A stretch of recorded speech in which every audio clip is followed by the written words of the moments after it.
और आपकी सरकारों से जुड़ी हर बड़ी खबरों के साथ आपका स्वागत है हल्ला बोल में। आइए शुरू करते हैं। कर्नाटक भाजपा में विधानसभा चुनाव से पहले अंदरूनी कलह तेज हो गई है। विधान परिषद चुनाव में क्रॉस वोटिंग के बाद प्रदेश अध्यक्ष बीआई विजयेंद्र और येदियुरप्पा समर्थक नेताओं के खिलाफ विरोध खुलकर सामने आया है। दोषी विधायकों पर कार्रवाई और नए नेतृत्व को लेकर केंद्रीय नेतृत्व भी असमंजस में है। राजनीतिक विश्लेषकों का मानना है कि यह जल्द समाधान नहीं निकला तो दक्षिण भारत में भाजपा के विस्तार की रणनीति प्रभावित हो सकती है। अब सभी की नजर पार्टी के अगले संगठनात्मक फैसलों पर टिकी है। प्रधानमंत्री नरेंद्र मोदी 6 से 11 जुलाई तक ऑस्ट्रेलिया, न्यूजीलैंड और इंडोनेशिया की यात्रा करेंगे। सबसे अहम बैठक ऑस्ट्रेलिया के प्रधानमंत्री एंथनी अल्बनीज के साथ होगी, जिसमें व्यापार, निवेश और व्यापक आर्थिक सहयोग समझौते यानी CECA पर चर्चा होने की संभावना है। भारत और ऑस्ट्रेलिया के बीच इस समझौते पर अब तक 11 दौर की बातचीत हो चुकी है। इस दौरे से व्यापारिक रिश्तों की नई गति मिलने और निवेश बढ़ने की उम्मीद जताई जा रही है। भारत के निजी अंतरिक्ष क्षेत्र के लिए बड़ा कदम सामने आया है। हैदराबाद के स्काई रूट एरोस्पेस का विक्रम 1 रॉकेट 12 जुलाई से 4 अगस्त के बीच पहली ऑर्बिटल उड़ान भर सकता है। मिशन का नाम आगमन रखा गया है। इसका उद्देश्य रॉकेट की तकनीकी और प्रदर्शन की जांच करना है। अंतिम लॉन्च तिथि मौसम, सुरक्षा, मंजूरी और तकनीकी तैयारियों पर निर्भर करेगी। सफल परीक्षण भारत के निजी स्पेस सेक्टर के लिए ऐतिहासिक उपलब्धि साबित होगा।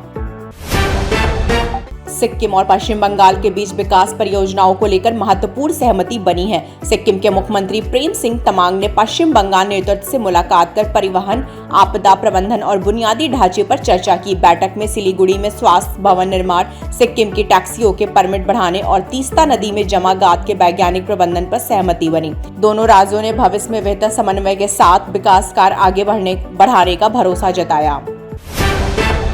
भारतीय सेना के नए प्रमुख जनरल धीरज सेठ ने पदभार संभालने के बाद पहली बार रक्षा मंत्री राजनाथ सिंह से औपचारिक मुलाकात की। कर्तव्य भवन में हुई इस बैठक में सेना से जुड़े विभिन्न विषयों पर चर्चा हुई। रक्षा मंत्रालय ने बैठक की तस्वीरें साझा करते हुए इसे शिष्टाचार भेंट बताया। माना जा रहा है कि आने वाले समय में सेना के आधुनिकीकरण, सीमाई सुरक्षा और भविष्य की रणनीतियों पर भी दोनों के बीच अहम चर्चा होगी।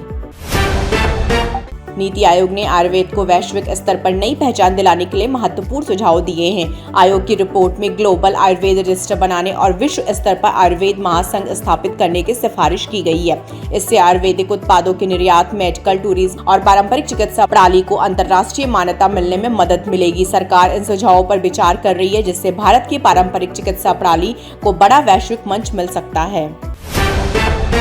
सामाजिक कार्यकर्ता अन्ना हजारे की अनिश्चितकालीन भूख हड़ताल की चेतावनी के बाद महाराष्ट्र सरकार ने नए RTI नियमों पर तत्काल रोक लगा दी है। अन्ना हजारे ने आरोप लगाया था कि नए नियम सूचना के अधिकार को कमजोर करेंगे। सरकार के फैसले के बाद फिलहाल विवाद थम गया है। अब राज्य सरकार नियमों की समीक्षा करेगी और संबंधित पक्षों से चर्चा के बाद आगे का निर्णय लिया जाएगा।